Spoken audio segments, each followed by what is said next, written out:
the New Zealand Tech Podcast, brought to you by Gorilla Technology, proactive and strategic IT.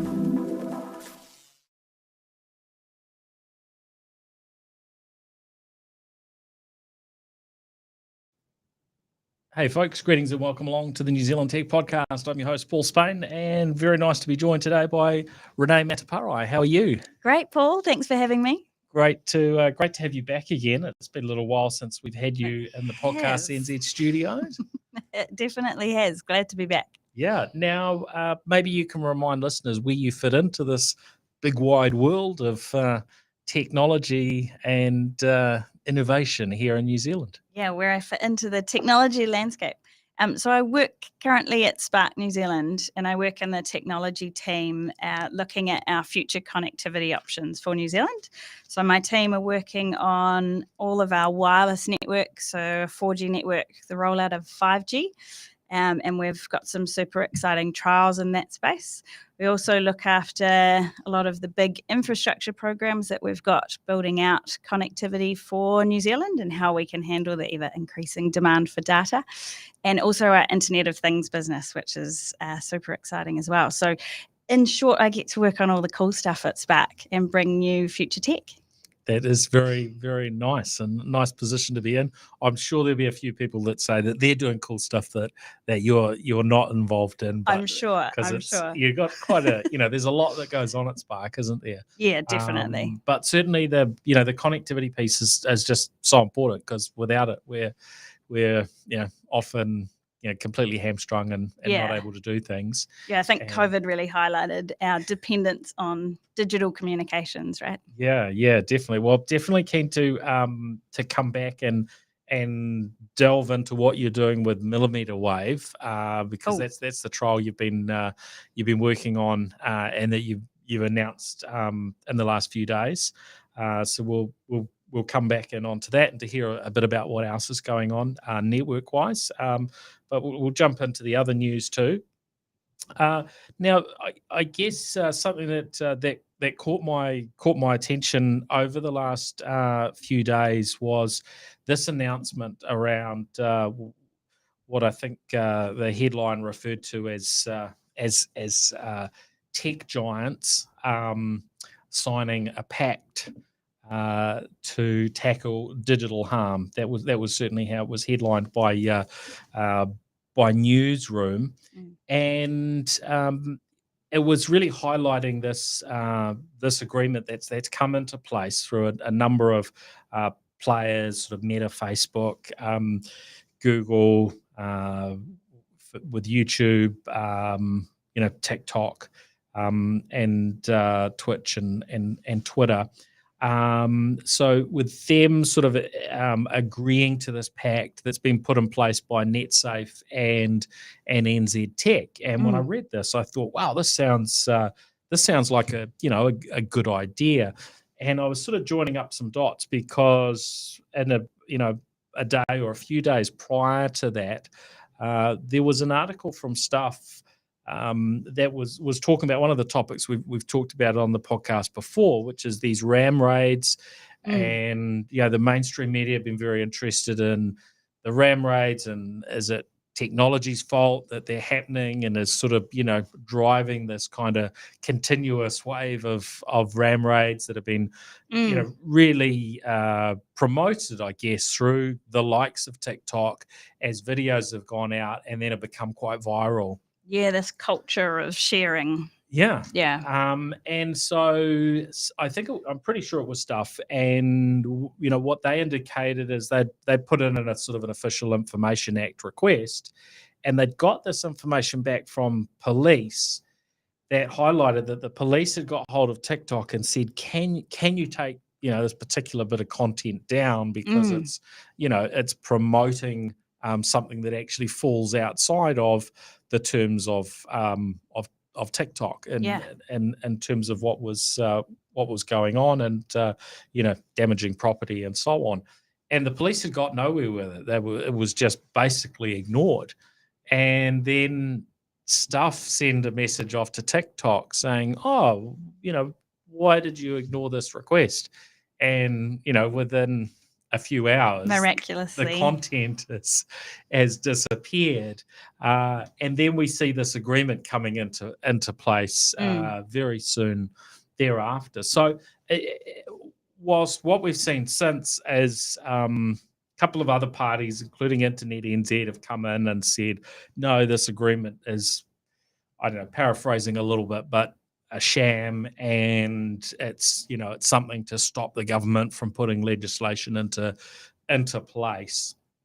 But to me, it seems like this is a good step. Well, it's just a step in the right direction. It's not the whole Yeah. solution, right? That there is this commitment that maybe is certainly further down the track than what the police had to have had to deal with in recent months, with stuff just going out there. And I mean, we've even had New Zealand's media, and as happens, something goes viral on one of these platforms, and then you'll get a media outlet, TV, online, what have you, that then take that content, which is encouraging this bad behavior, and then they're spreading it so everybody can see it. The only bit that I haven't actually been able to find recently was there were the headlines around Zuru getting a bit upset with some of the reviews of what it's like to work at Zuru, and so they took the court case in the US against, can you remember the name of the site that does the Glassdoor? So they took the court case against Glassdoor and say, you can't publish that. That's that's slander. That's slander effectively, right? And you're breaking the law to do that, and they were able to actually block the negative reviewers, because I was kind of curious. It was whether that would actually I was work. like, oh, can I read what are people saying that has upset Zuru that so much? But it was actually, in a way, I was sort of pleasantly surprised actually that it hadn't all been republished. And putting yourself in Zuru's shoes. Look, if they're able to get a court to block it because it's false, then fair enough that it should be able to be blocked. But on the flip side, when it's come to these ram raids, it seems to have, just run wild and hadn't been able to be stopped. So I mean, it's good to see that there's some level of accountability being taken by these big tech giants for some of the content that's on their platforms. It's been an increasing issue over the last couple of years. So at least it looks like it's a step in the right direction. What comes of it, or what needs to happen outside of that, I suppose, is the real question. There's no doubt something has to be done, but it's just how we get the right balance, I reckon. Yeah, and it's really hard, because who do you blame? Do you say, look, this has come over, they were on a Spark Mobile when they did this, or whoever's network, or I'm able to watch it over this network or that network. So where do you put those sort of blocks and things in place? How do you get the right balance? And how much is the responsibility on individuals and families to protect against the harms of online, and how much can we put on to these platforms? And sometimes some things are, can be somewhat easy to automate, but then sometimes you get the flip side of the coin. And the other day I was talking to my son. We'd been arranging, he's going to go and stay with one of his friends during the school holidays, and I said, have you put some, had a chat with your mate over whatever gaming platform they were on? And the comment was like, I can't put that on there because the AI might pick up what I'm saying if you mention going to someone's home. And then it's like, oh, that could be dodgy. So, and then suddenly he's maybe not able to chat with his friend anymore. Because he's gone, the safeguards have outside gone too far. The boundaries. So, it's really hard to get, technology to do these things for us all the time. Yeah. And to expect that, I think, to your point, there's always a role for people to play in just having open conversations with their kids as well about the online environment. We've explained it to our kids to try and say, look, we wouldn't take you into the middle of town and just leave you standing in a square full of strangers. Yeah. And that's effectively what we'd be doing if we weren't talking to you and understanding what you were doing online. Yeah, they're that's like, a good okay, way to put it, isn't it? Yeah. Yeah. Like, we would never do that. Yeah. Yet when you go online, you That's can be effectively what you've amongst a lot got. of strangers. Yeah. Yeah. And it's interesting. Kids will find their own, techniques to bypass things too, won't they? Yeah. So, I think that's part of being a kid. yeah. Now on to some of the other topics. Ford have announced cutting a huge chunk of their salaried workforce, and what they've done with their business is to effectively sort of split into, I guess you could say, the new, edgy, cool, disruptive kind of end of Ford, which is doing electric vehicles and autonomous driving technology, all of the sort of the edgier stuff. And then the part of Ford that's their traditional business, which we call ICE these days, the vehicles with the internal combustion engines, right? And of course, there's elements of those vehicles that use all the latest and greatest elements, but we certainly see those electric vehicles being at the more digital, edgy end of things. So, talking about plans to slash 8,000 salaried workers, which is around a quarter of their workforce by 2026. So, I find this is really fascinating, because this is, part of the challenge that I think all businesses have is how do you keep your eye on the future and invest into the future things, whilst not killing off existing revenue streams. And we've seen it with Sky. We've there's elements of it probably within every business. Spark with Spark Ventures, as the sort of the place to develop those exciting new things. But that, when I saw that headline of like, wow, that's a lot of people to be letting go for your new thing, but also there's a reality, right? And Ford have they did really well through sort of the global financial crisis and so on, without having to get the big handouts and certainly without hitting the wall anyway. I'm not sure what their handouts were. It's kind of interesting.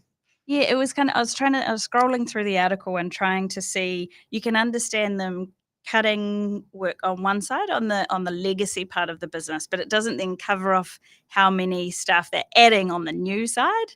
And I think there's a really interesting conversation going on at the moment in business on actually how do we be better at reskilling our existing workforces to shift from old legacy technologies into the new innovative stuff, and how do we help to get our team members those future focused skills so that they can shift into new roles, whether it's in their existing company or somewhere else. And I think that was the bit in here in the article that was missing for me. They're cutting on one side, but they must be adding on the other. Well, they're definitely adding some investment, but exactly what that looks like in terms of people, it's hard to know. We heard of a change Tesla made recently where they laid off, there's maybe 100 people or so within an AI team. So they were there to look at video and images and then label things accordingly. But of course, we're in this world where we're trying to automate as much as possible. And it had got to the point where the artificial intelligence systems were actually doing, I guess had got to the point where they were doing as good enough. They were trained up well enough that actually that that group was no longer needed. So look, even with the latest and greatest stuff, we will see things where you need a bunch of people to get you there, but then there's going to be a need to retrain or to find another company that's maybe needs those skills. When it comes back to that whole concept of continuous learning, right? We're going to all be continuously learning new stuff to go and do different things. Yeah, and look, I think we all should be, all the time, and whether that's within what we do today, or whether it's sort of in preparation for the future, right? We've all got to be putting on that futurist hat and looking at what's that futurist view of the work that we do today, the business that we're in, and then what does that look like tomorrow, and then individually and for our our families, because if you do that, you've kind of got the best chance of positioning yourself well, both in terms of what we can do generally to help New Zealand do better and our economy do better, but as for each individual's success as well, right? Yeah, it must be hard being a career advisor at the moment for kids. There's so many different new jobs all the time. That's got to be the trickiest one to stay on top of. It'd be fun though, wouldn't it? Right? Yeah. Because it is changing. So it's not, you can't just give the same old advice. Yeah. For an extended period of time. Exactly. SpaceX, and we'll try and avoid Elon and some of the smutty stuff that's been in the media or whatever you want to say about Elon over the last little while. But we can talk about his companies. And I saw that SpaceX have broken their annual launch record. So they've done 32 launches this year. And here we are. We're only, just past middle of the year. Yeah. And I think that is pretty mind-blowing. And we'd heard from Rocket Lab around the potential pace of launches that Rocket Lab would be able to get to, sort of launches every 2 or 3 days sort of thing, and you work that out. It's like, oh yeah, that could be it could be 100 odd launches a year. Of course, these are on a different scale to SpaceX, but as someone that uses Twitter, I've been really surprised over the past few weeks of, how often I'm on Twitter and then it's like, oh, is that another SpaceX launch? Is that more, satellites going up or what have you? Like, it just seems constant. And I guess at 32 launches in under 7 months. Yeah. We're talking, more than a launch a week, right? Yeah. It's just mind blowing how things have really sped up, and to be, potentially doubling or in that direction for the year. Wow, because it's not as though SpaceX were being slackers or anything when it came to launches, right? Yeah. I mean, it's something that we didn't even really talk about at all. Rockets launching not that long ago, and now it seems to be always in the news. Yeah. It's just constant. Yeah. And of course, there's been great stuff going on with Rocket Lab and their involvement in the moon launch and their continued work going on behind the scenes, which is pretty exciting. And they're definitely, it's well worth following them and Peter Beck on Twitter, if you're a Twitter user, just to keep up with it, because I guess it is so constant that there isn't room for it to be covered in the main, media, a lot of the time, because like, oh, it's just another rocket launch, it's this, it's that, because it's happening every day. But if you're not kind of keeping an eye on it, then you potentially kind of miss what sort of, revolution is actually, going on as far as space is concerned. I think, it's kind of cool how it can inspire Kiwi kids, I'm finding at the moment, to be, they've never really thought about being rocket engineers before, but now there's awesome clips on YouTube they can watch, and it'll be pretty cool to see what turns out in the next decade. Yeah, I remember, growing up seeing would have been a space shuttle launch. I can't. Maybe it was the first space shuttle launch. Apollo mission. Don't remember the Apollo missions. I've got to say. Maybe there'll be somebody in my family that does, but yeah, that wasn't quite my era, but it was such a big deal, right? As it would have been, if, with Apollo launches and so on. But yeah, now I'll try and convince my son to sort of, oh look, we've got it live. This is happening right now. This rocket's launching. Yeah. And he's looking for something else to do. It's like it's just become so everyday, so pedestrian. It's like, wow, it's amazing how things have advanced. And a really key part of it, of course, is the technological change that makes it's so possible.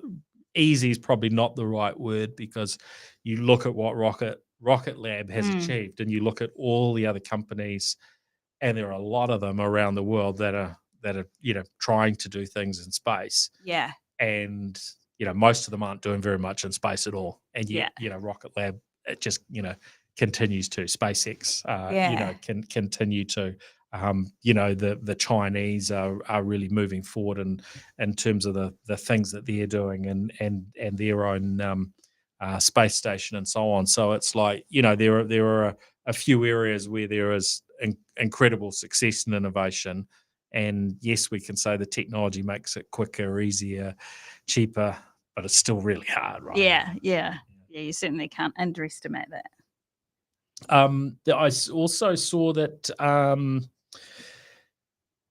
Facebook are being hauled into court. So Mark Zuckerberg and Sheryl Sandberg are set to be in court in relation to the Cambridge Analytica scandal, which is sort of a highlight of how fast the world moves today, but how slow traditional things like court processes move. I guess it'd be similar to look at .com's situation.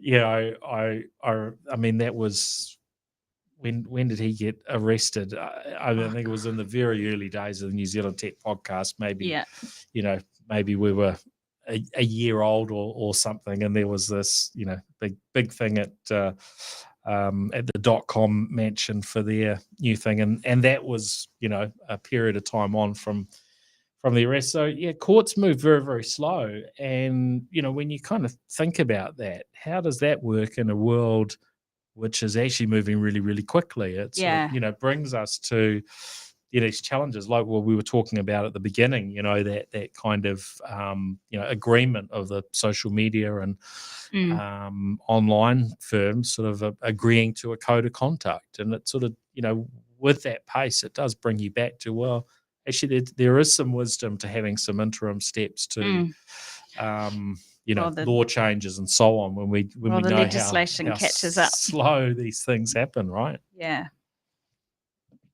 Now we heard about a chess robot breaking a child's finger this week.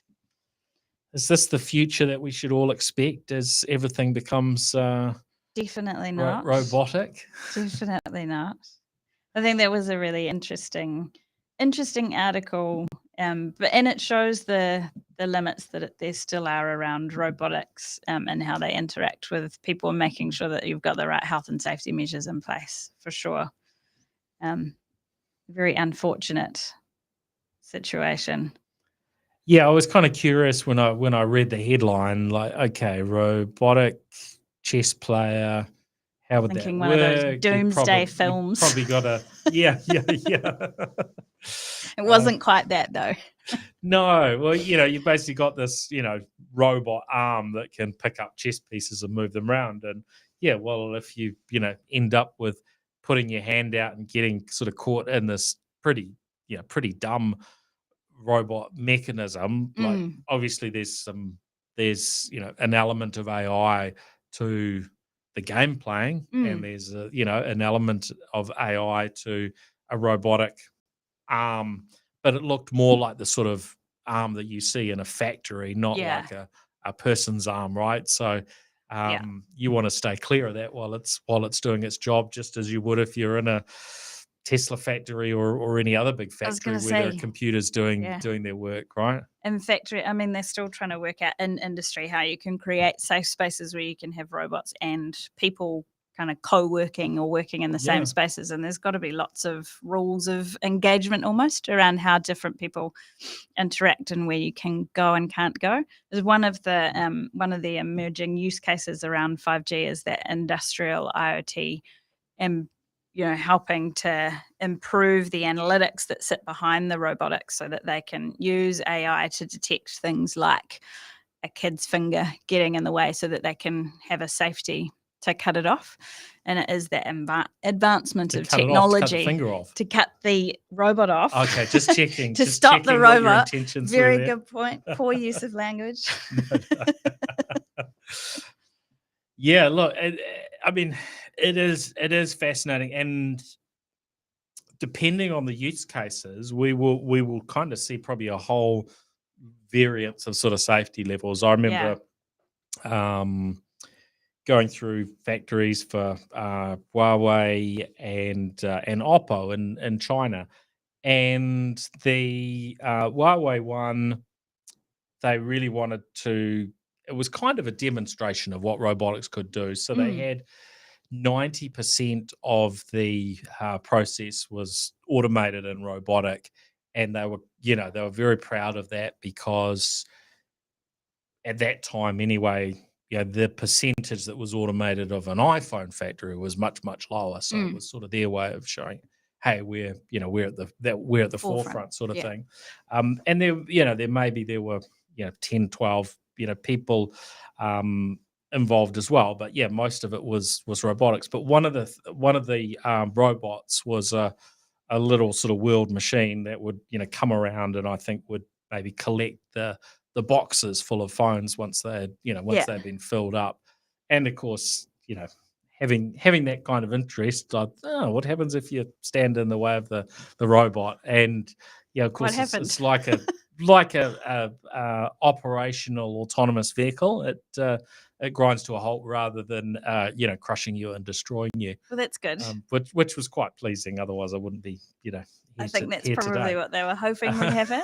Yeah, I mean, we had a really cool trial recently at Spark working with EnviroWest, and so that was looking at a video camera footage of the transfer station or the Kiwi dump, and identifying where there might be people that would be getting into harm's way. So surprisingly, when people go to the dump in Auckland and around New Zealand, sometimes people will spot they might drop a phone or their keys down into where they're throwing the rubbish, or they might spot something that they want to jump in and grab. And so they will occasionally get people jumping over the barriers and down into where the rubbish is. And there's these huge, heavy machinery down there. So the AI was sitting on top of the camera and able to then detect what people were doing. And it could even predict that somebody looked like they might be about to jump into the pit, and sound an alarm so that it could keep people safe. And so there's some really cool examples of where we're applying the technology from a health and safety perspective actually to identify and help keep people safe. Love it. Yeah, that's really cool. And those are the sorts of things that, as these things progress, we can do more down that front, and hopefully without with the technology doing a good enough job that it doesn't cause too much disruption as well, right? Unobtrusive. You don't have to worry about it being there. You can just be comfortable that your site's going to be safe, for example. Yeah. Oh, that's neat. Now, Didi, the big Chinese ride-hailing firm or ride-sharing firm, whatever you want to call it, Uber, once an Uber competitor, but of course, I guess they still are to a degree in some markets, but Uber no longer operating in China. They have been fined in China 1.2 billion US dollars, which is I guess around 2 billion New Zealand dollars today. So a pretty huge sum, and their cyberspace administration of China said they had found conclusive evidence against the company, and Didi went and listed on the New York Stock Exchange last year, but the rug was sort of pulled out from under them, and they had to kind of step back from that.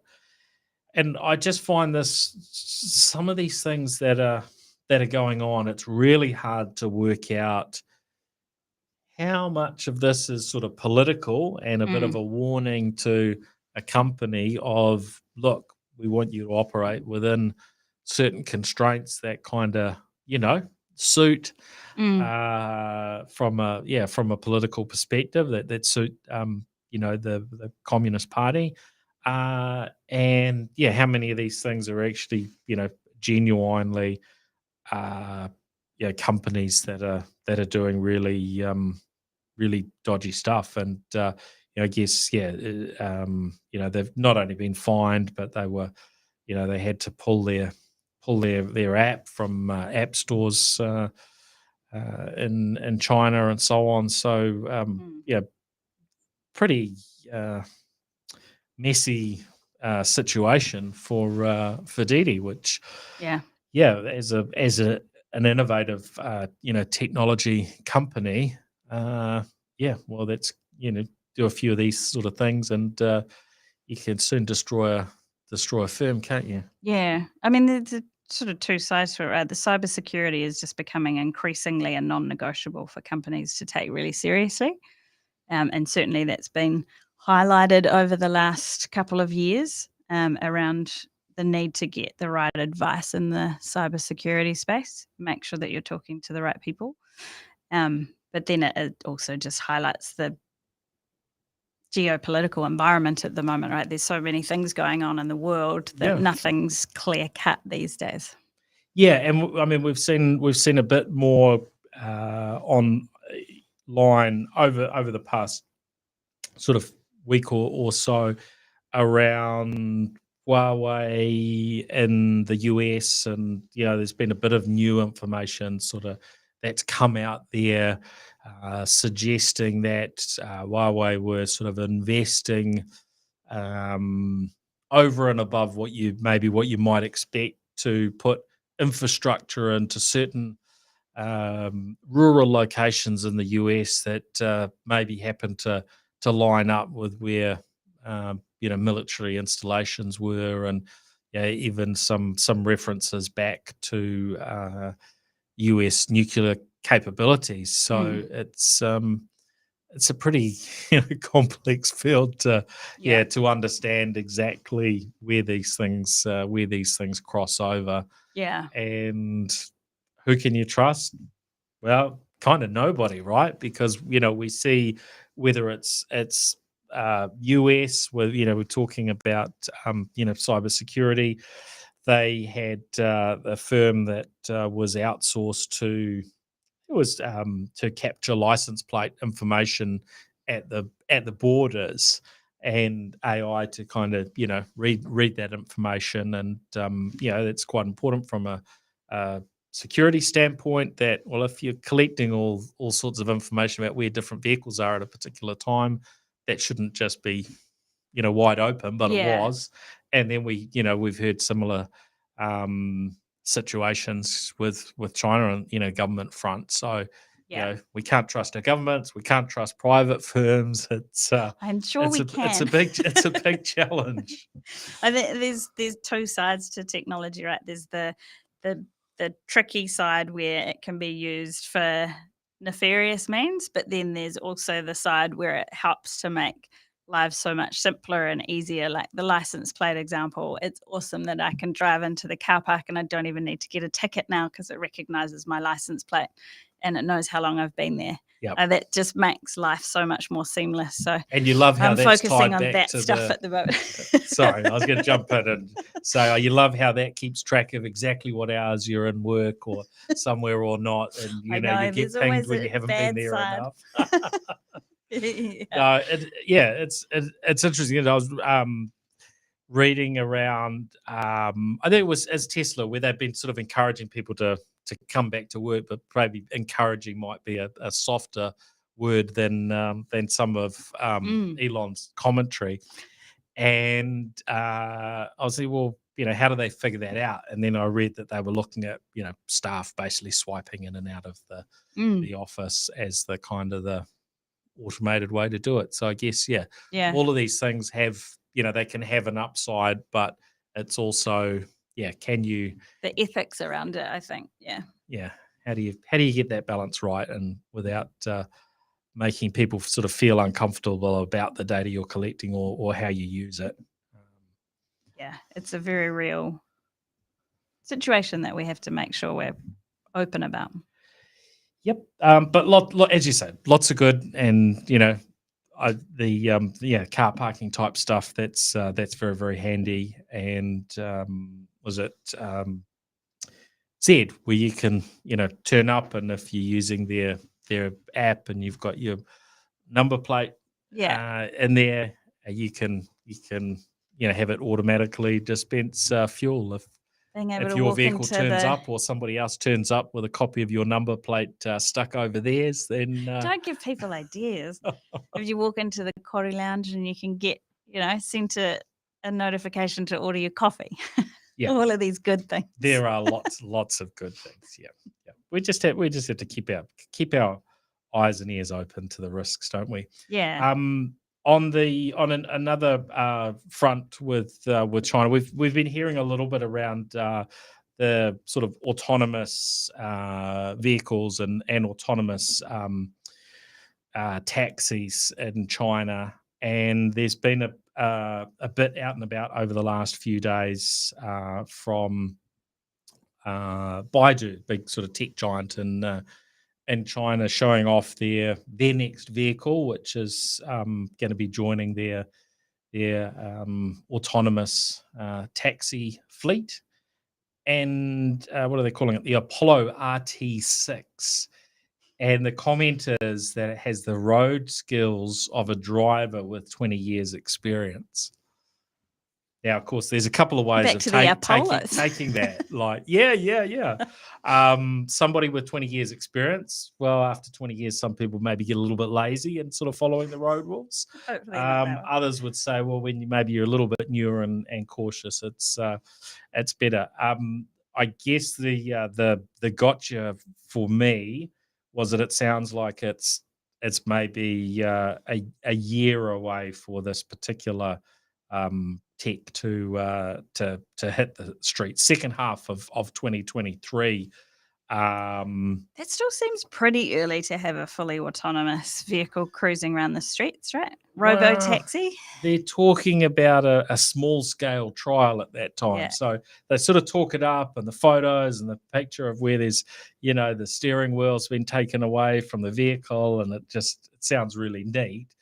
And and then it's like, pricing wise, it sounds like, and who knows whether you'll ever be able to buy these things, directly anyway, if they're designed for an autonomous fleet.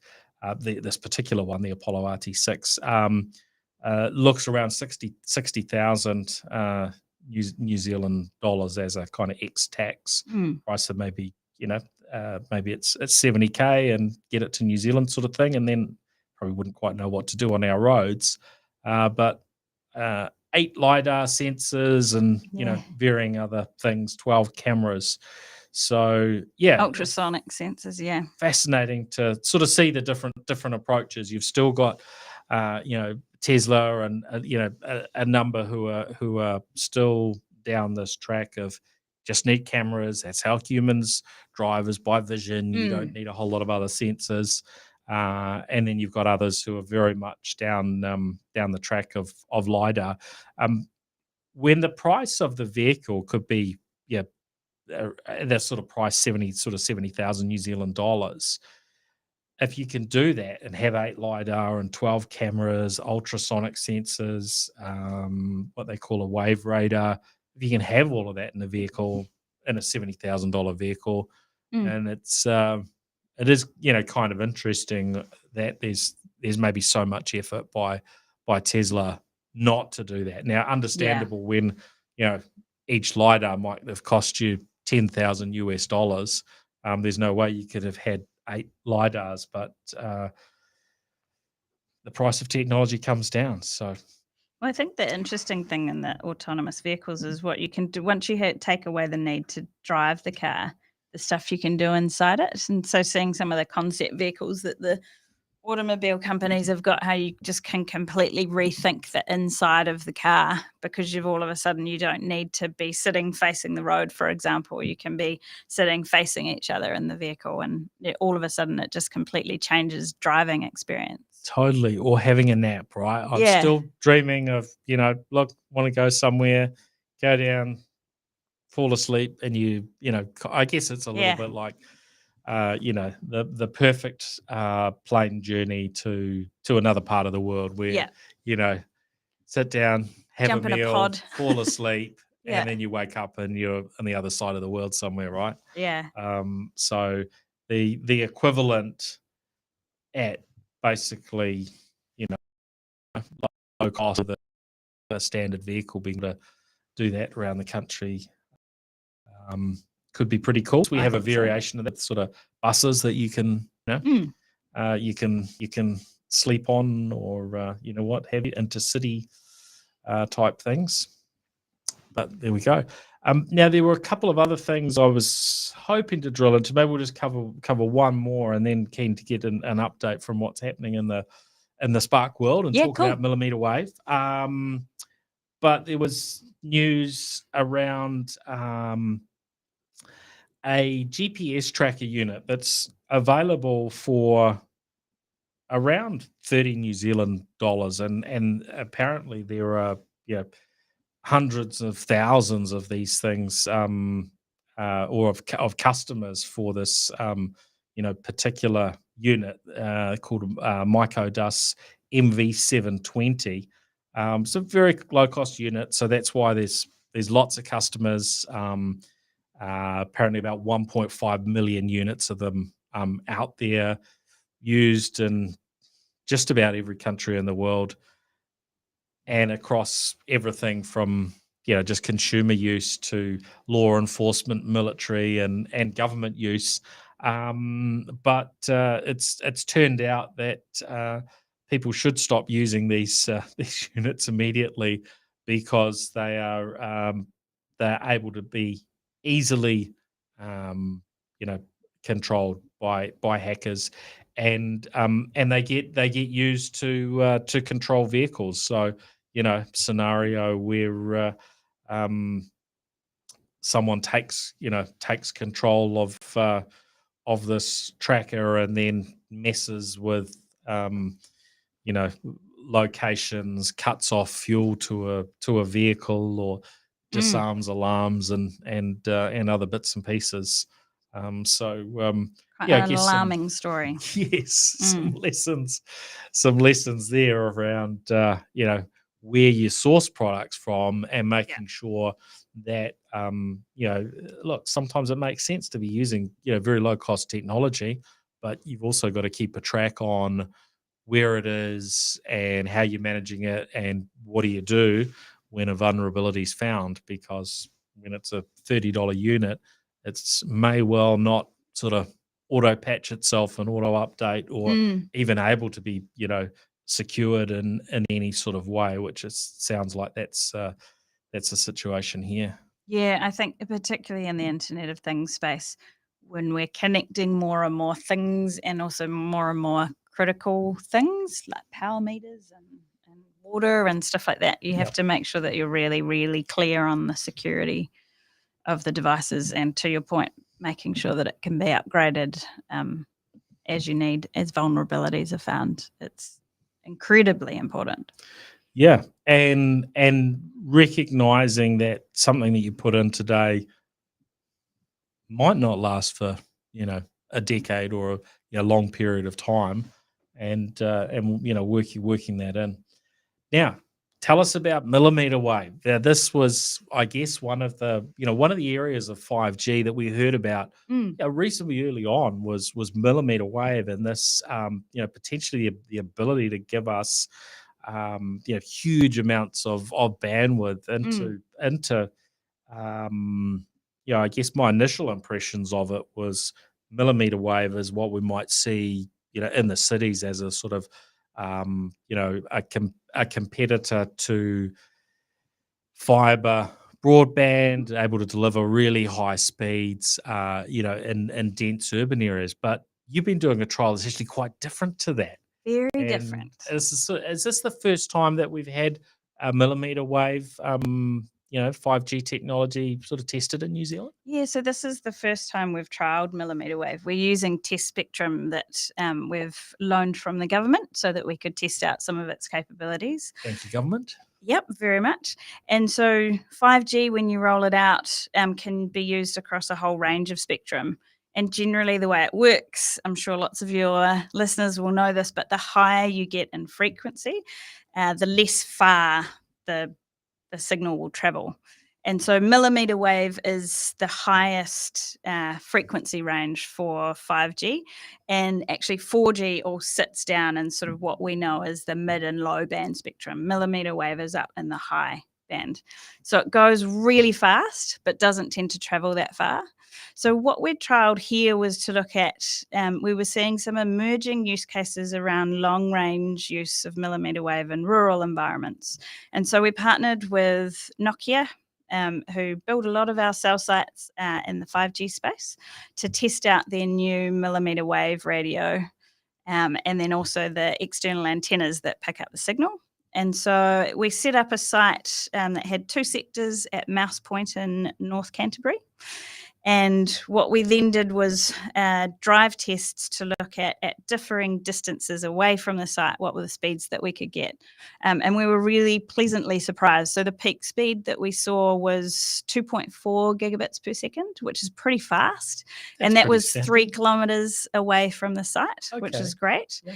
And so if you think your standard mobile phone speed might be in the hundreds of megabits per second, if you're in a pretty good coverage area, 2.4 gigabits per second is a huge increase.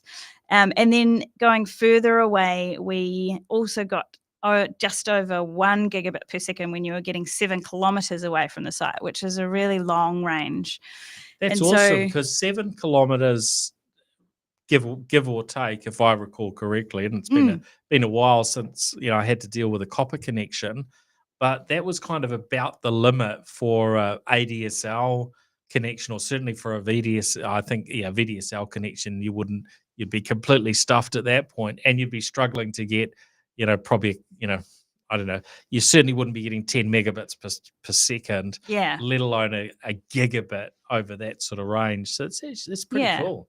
So we've done the part of the testing where we test the speeds at different distances, and then the next part of the test we're working with PGG Wrightson to use that coverage to then set up sort of hotspots in some of their stores that are within the coverage range, and then to test out the actual use cases kind of for people connecting. So they saw quite a lot of opportunities, both from creating access to fast connectivity in rural situations, but they were looking at opportunities to use their stores as a hub. So you'd be able to go into the store and get access to really fast internet. And then also looking at opportunities around how they could do sort of HD streaming, live streaming of some of their livestock auctions. There's a new platform that they've been launching. So there's some really cool examples of how once you kind of give the capability to have high-speed connectivity into some of these more remote areas, what you can manage to do with it. So that'll be the next interesting thing. I think millimetre wave, normally people think about it using it in high-density scenarios. So like you're saying, in urban centres. And so we'll be looking over the next 12 to 18 months to highlight those sorts of use cases. But this was a great one to do first cab off the rank, just to show that it's not just about urban centres. Actually, we'll be able to use this technology to deliver proper 5G out all over New Zealand. Yeah. And so in those cases, was it quite sort of focused in one direction in order to do that? So in a normal sense with a cell site, you're trying to get a sort of a broad radius. Yeah, I understand what you mean. So it does use new technology around how you target the antennas or the signal towards devices, definitely, to make it work better. And as I say, it was definitely a Kiwi experiment. We had the engineers had a truck that had the external aerial on the top of the truck, with a modem inside reading speed. So it was a lo-fi experiment. But cool to see the results and then kind of think about the potential for it in future. Yeah, and those sort of rural cell sites, how are those generally connected today? You've got fibre has sort of been the norm, hasn't it, for connecting cell sites together? Yeah, I mean, a lot will be still using copper connections, and we're increasingly adding connectivity options, both through the upgrade programs we're doing in rural with our 4G spectrum, and also obviously through the Rural Connectivity Group, RCG, where we work in partnership with the other network operators to provide coverage in really remote locations and also in highway black spots and things like that, where you just really need coverage. I think Kiwis are now expecting that kind of no matter where you go in New Zealand, you expect that your phone will still get coverage. You sometimes forget there's still parts of the country where we haven't quite managed to reach yet. Yeah, and look, you're part of that rural connectivity group with Vodafone and 2 Degrees. I noticed I was looking at a potential road trip that has been slightly postponed to summer with all the rubbish weather. And one of the areas I was looking at was Haast. Oh yeah, and looking around that area, the connectivity is definitely on the lighter end. So this is where the mobile black spot sort of investment, I guess, as it keeps rolling out, fills in more gaps and leaves us a bit safer if you have an accident or you run out. You're at least closer to getting into coverage. Yeah, Definitely. Yeah. When I was actually looking at that, it was interesting how there seemed to be lots of coverage kind of offshore into the water, I guess, based on where cell sites were, but I guess based on the topology and so on. We tend to fire it towards the ground, so we try and send the signal so that it is catching more of the people on the ground with their cell phones as opposed to the animals out at sea.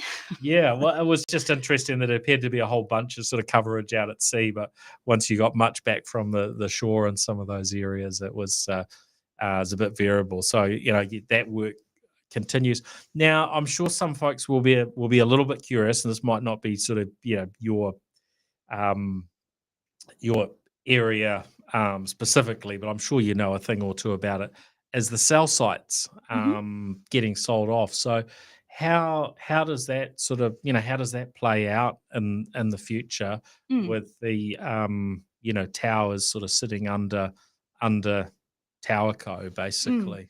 Yeah, I think there are a lot of markets globally where we've seen the same thing happen. So New Zealand, I would say, is certainly not a world leader in going down this path. What we hope will happen as a result is that we will really unleash the ability for those businesses as infrastructure companies to be able to build infrastructure across New Zealand in the way that's most cost effective for New Zealanders. And it means that we as the telecommunications, as the network operator, can focus on making sure that we get coverage to the right places at the right time. And so, I think creating that split between accountabilities of infrastructure and making sure that we're building in the right places and potentially being able to put more than one operator onto any given site will be a great outcome for New Zealand overall. You don't necessarily want 2 towers in the same place for 2 different operators if you can have both of them on one, that's great outcome for Kiwis. Yeah. So in terms of how those agreements are done, it's not sort of excluding other No, not at networks all. coming in and using that infrastructure. So there's kind of a No, built to try and encourage it, really. yeah. And I think that's what drives the best outcome for us as Kiwis, making sure that we get good infrastructure investment into New Zealand so that we can build the right technology infrastructure for us going forward. Yeah, well, we've got a reasonably large country with a fairly Tiny small population, haven't Yeah. we? So, you say compared to the UK, where I'm not sure the exact land mass, but it's not dramatically different, Yeah. to I think it's even smaller ours, than New right? Zealand, Yeah. isn't it? And Crazy. then their population, again, my loose figures, but 10 times ours. Yeah. And yet we're certainly not paying 10 times what they pay for for mobile use. But there are some economies of scale Yeah.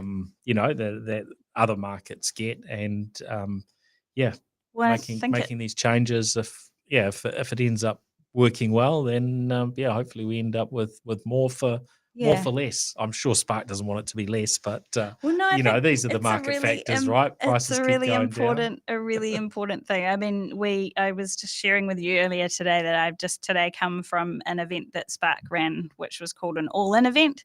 And so that was essentially like a hackathon, but it was bringing as many people from Spark as possible to look for solutions to the challenge of the digital divide and digital equity.